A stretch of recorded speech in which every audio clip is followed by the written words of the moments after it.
वहाँ की जनता विकास चाहती है। मिल्कीपुर का जानती है कि यदि विपक्ष जीतेगा तो कोई विकास नहीं होगा। यहाँ के जनता और तरस हो जाएगी, परेशान हो जाएगी। तो पीडीए तो समाप्त हो गई। पीडीए का मतलब यह है कि पीडीए समाप्त हो गई। कांग्रेस अपना दल और ममता दीदी सबका संगठन एक था, मगर सब बिखर गया।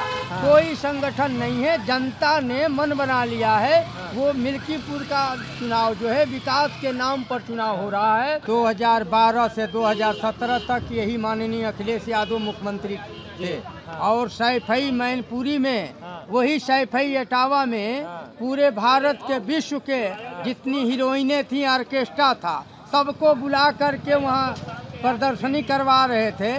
उसमें कम से कम सरकार का 100 करोड़ से ऊपर बजट ने इन्होंने खर्चा किया। तो वो संगीत कलाकार गई थी, तो उस पर कुछ नहीं कहेंगे। यह हिंदुओं का महापर्व है। वहाँ अपनी आस्था से लोग हर साल वित्तीय वर्ष में ये महाकुंभ में जब सभी अपने आस्था से दर्शन के लिए, संगम स्नान दर्शन के लिए वहाँ स्नान करके भगवान श्री रामचंद्र जी का पूजा पाठ में अपनी आस्था के तहत वहाँ लोग जा रहे हैं, तो विपक्ष को ये तो हार की हताशा अनाप शनाप बोल रही है। जो वहाँ से यहाँ से सिर्फ झोला लेके जा रहे हैं, वहाँ से आ रहे हैं तो कंबल लेके आ रहे हैं। ये बड़ी बात है, बड़ी विडम्बना है। ये विपक्ष तो हार की हताशा में उल्टा सीधा बोल रहे हैं। प्रयागराज में टेंट लगा करके रैन बसेरा में गरीब तबके के लोगों को लाइन लगा करके उनको कंबल वितरण हो रहा है और उनको प्रसाद भी दिया जा रहा है। सर, महाकुंभ की शुरुआत हो गई है। विपक्ष वालों ने उंगलियां उठानी शुरू कर दी हैं।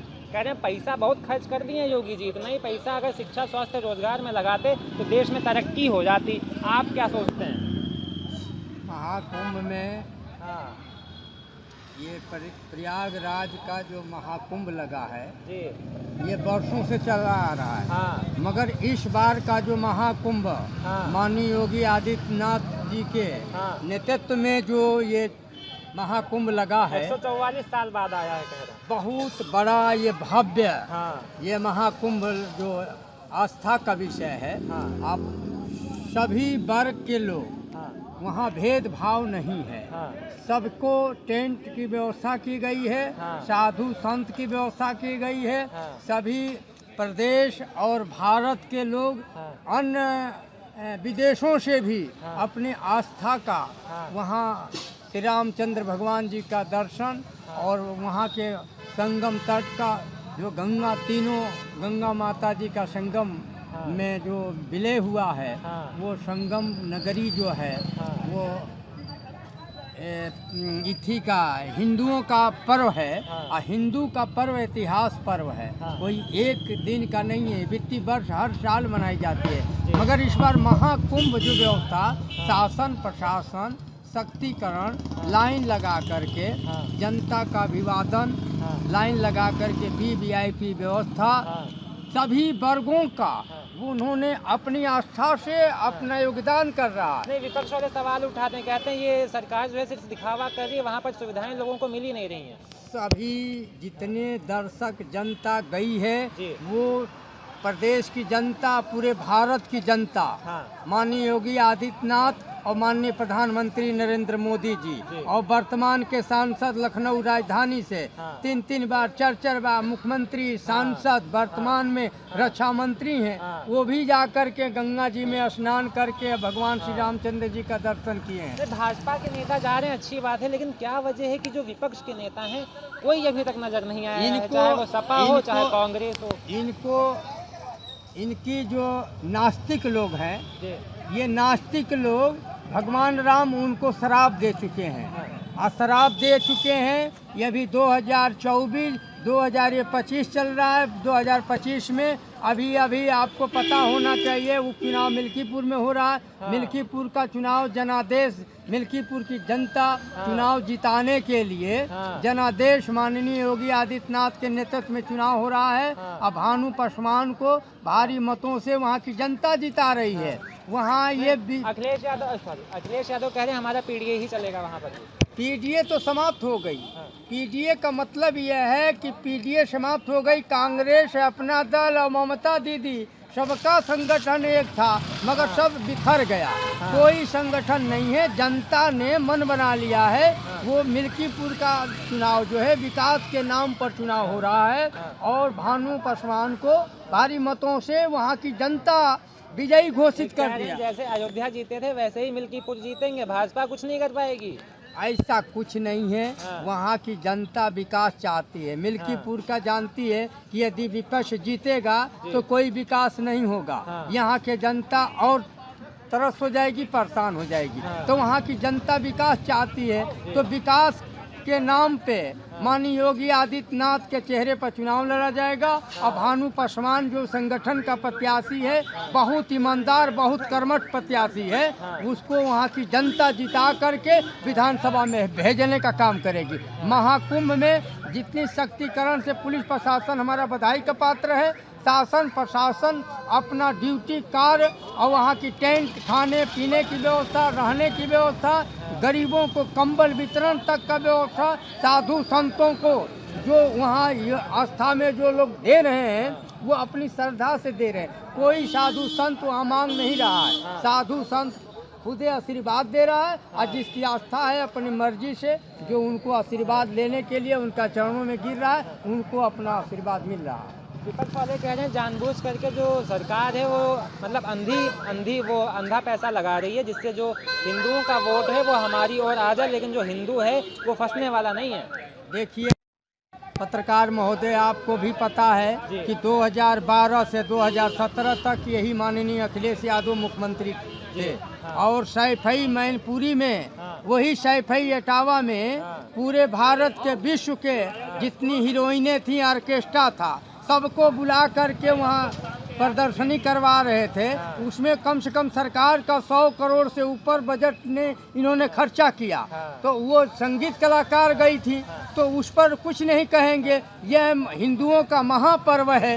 वहाँ अपनी आस्था से लोग हर साल वित्तीय वर्ष में ये महाकुंभ में जब सभी अपने आस्था से दर्शन के लिए, संगम स्नान दर्शन के लिए वहाँ स्नान करके भगवान श्री रामचंद्र जी का पूजा पाठ में अपनी आस्था के तहत वहाँ लोग जा रहे हैं, तो विपक्ष को ये तो हार की हताशा अनाप शनाप बोल रही है। ये इसको भगवान श्री रामचंद्र जी इनको माफ़ नहीं करेंगे। इनको मैं चाहूँ और कहूँगा, सलाह दूंगा कि जा करके अपनी पाप का वहाँ संगम में स्नान करके अपना पाप धोवा लीजिए। पाप धोवा लीजिए। 2027 में यही भारतीय जनता पार्टी माननीय योगी आदित्यनाथ के नेतृत्व में और माननीय नरेंद्र मोदी जी के नेतृत्व में चुनाव होगा और 2027 में भी भारतीय जनता पार्टी की सरकार बनेगी और ये समाजवादी पार्टी की जमानत जब्त हो जाएगी। अखिलेश यादव पहले ही हरिद्वार में जाकर के गंगा नहा चुके हैं। देखिए, आपने देखा नहीं? हरिद्वार का एक अलग पर्व है, वहाँ का आस्था अलग है। और प्रयाग संगम की नगरी है। गंगा जमुना सरस्वती। हाँ, गंगा जमुना सरस्वती वहाँ की आस्था है।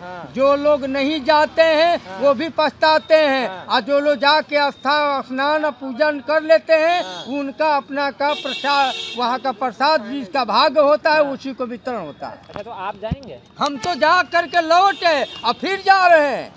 हाँ, वहाँ तो हम हर साल जाते हैं। अच्छा, तो आप वहाँ पर गए होंगे तो वहाँ की जो सुविधाएं हैं आपको पता होगा। जिस तरीके से सरकार की तरफ से कहा जा रहा है कि मतलब सुविधाएं बहुत अच्छी हैं लोगों के लिए, सच में वैसा है? बिल्कुल, वहाँ की सुविधाजनक बहुत अच्छा है। प्रसाद वितरण में तहरी भोज भी है, कच्ची पक्की खाने की व्यवस्था है और देसी घी में पूड़ियाँ छानकर प्रसाद वितरण भी होता है। देसी घी में प्रसाद वितरण होता है, शुद्ध। हाँ, वहाँ पूजा पाठ के जो प्रसाद वितरण हो रहे हैं उसमें कोई कोताही नहीं है। वहाँ खाने पीने की, रहने की, ओढ़ना बिछौना सारा टेंट लगे हुए हैं।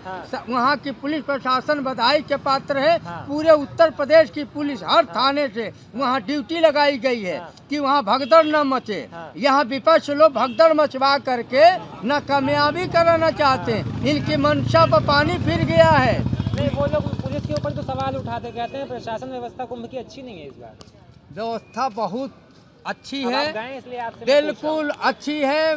मैं गया भी था, फिर दोबारा भी जाऊंगा। अच्छा। हाँ, वहाँ तो 2 दिन पर 4 दिन पर हम लोग जाना है। फॉर्चूनर गाड़ी से जाते हैं, दिन भर दर्शन करते हैं, अब साधु संतों के पैरों में गिरते हैं। महाराज जी का आदेश है, वहाँ की व्यवस्था देखते हैं, फिर हम लोग रात में नाइट में चले आते हैं। एक दर्शकों को और बात बता दीजिए, जो रैन बसेरे हैं वहाँ की मतलब सिस्टम कैसा है, सही है?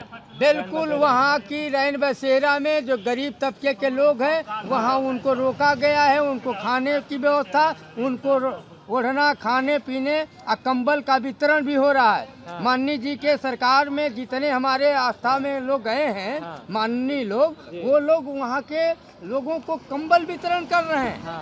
जो वहाँ से यहाँ से सिर्फ झोला लेके जा रहे हैं, वहाँ से आ रहे हैं तो कंबल लेके आ रहे हैं। ये बड़ी बात है, बड़ी विडम्बना है।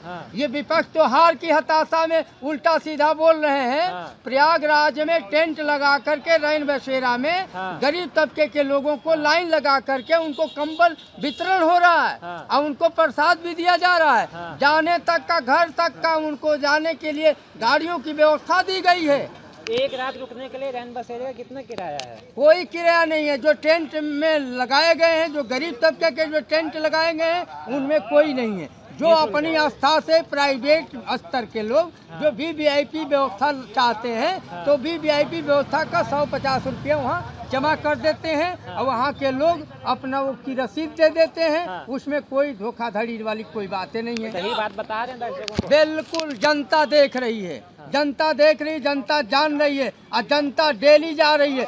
10 करोड़ से ऊपर जनता वहाँ संगम पर जाके डुबकी लगा करके श्री रामचंद्र भगवान का दर्शन किया है और वो लोग आ करके बता रहे हैं डेली का डेली।